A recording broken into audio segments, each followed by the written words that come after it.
India express आपको दिखाए सच का आईना।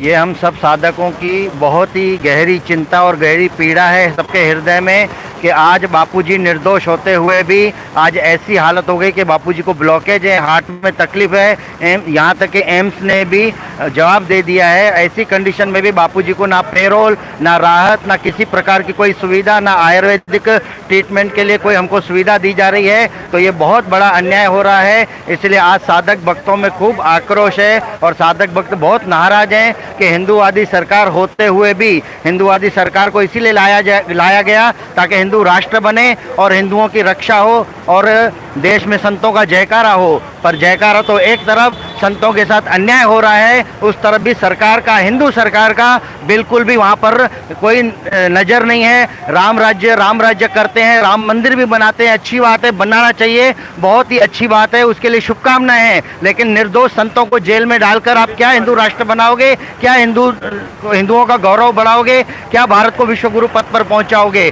तो ऐसे हिंदू संतों को जल्द से जल्द बाहर लाना चाहिए, निर्दोष संतों को बाहर लाना चाहिए।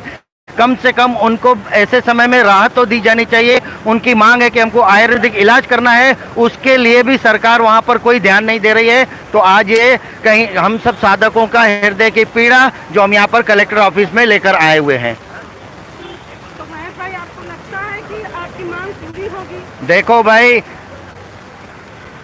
देखो हमारा काम है, हम हमारा कर्तव्य कर रहे हैं और देर सवेर अगर यहाँ की सरकार नहीं सुनेगी तो ईश्वरीय सरकार जरूर हिलेगी और वो बहुत बड़ा काम होगा और बापूजी आएंगे, इसमें कोई शंका नहीं है। इसीलिए हम आज यहाँ पर कलेक्टर ऑफिस में इकट्ठे हुए हैं।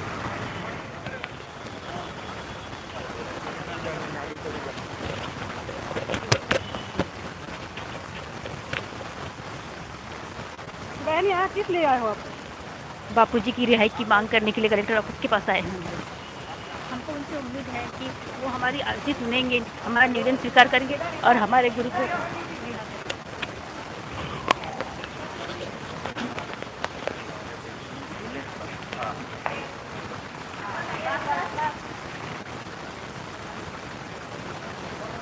बापूजी को राहत मिलनी चाहिए।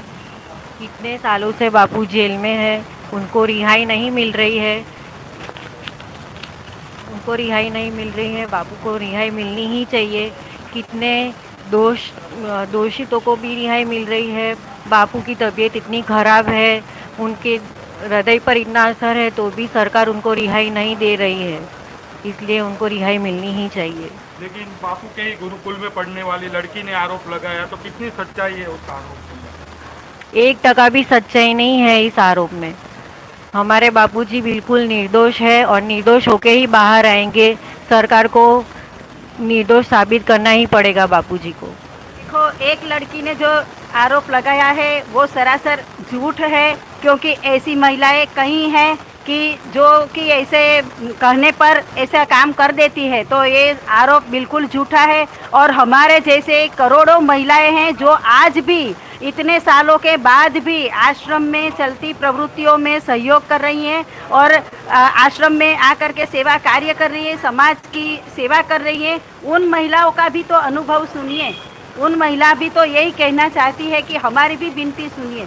एक लड़की ने जो कहा वो आपने सच मान लिया, तो हमारा कहना क्यों नहीं मानते हो? हमारी भी सरकार से यही विनती है कि वो हमारा भी सुने। अपराधियों को बेल मिल जाती है, कोई भी नेता हो और चारा घोटाला में उनको भी बेल मिल जाती है, मगर बापू को बेल नहीं मिल रही है। इसलिए ये लोकतंत्र पर भी एक बहुत बड़ा सवाल है। तो जल्दी से जल्दी बापू को रिहा किया जाए। बड़े बड़े खूंखार आतंकवादियों को सारी फैसिलिटीज दी जाती है इस देश में, और जो संत है, जो हमारे देश के धरोहर हैं, ऐसे हमारे देश के धरोहर को बिना कोई सबूत का, बिना कोई अपराध साबित किए ही ऐसी यातनाएं दी जा रही है। ये हमारे देश के कानून के ऊपर भी एक प्रश्न चिन्ह है कि हमारे देश में कौन सा कानून चल रहा है। आज हमारे बापूजी इस परिस्थिति से जूझ रहे हैं, जिन्होंने अपना पूरा जीवन निरंतर सेवा कार्यों में लगा दिया।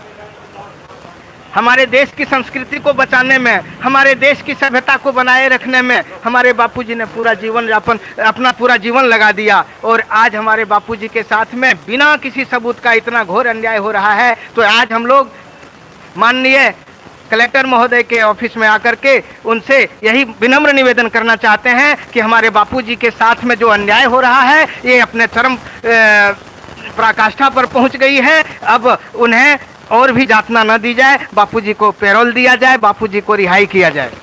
इंडिया एक्सप्रेस आपको दिखाए सच का।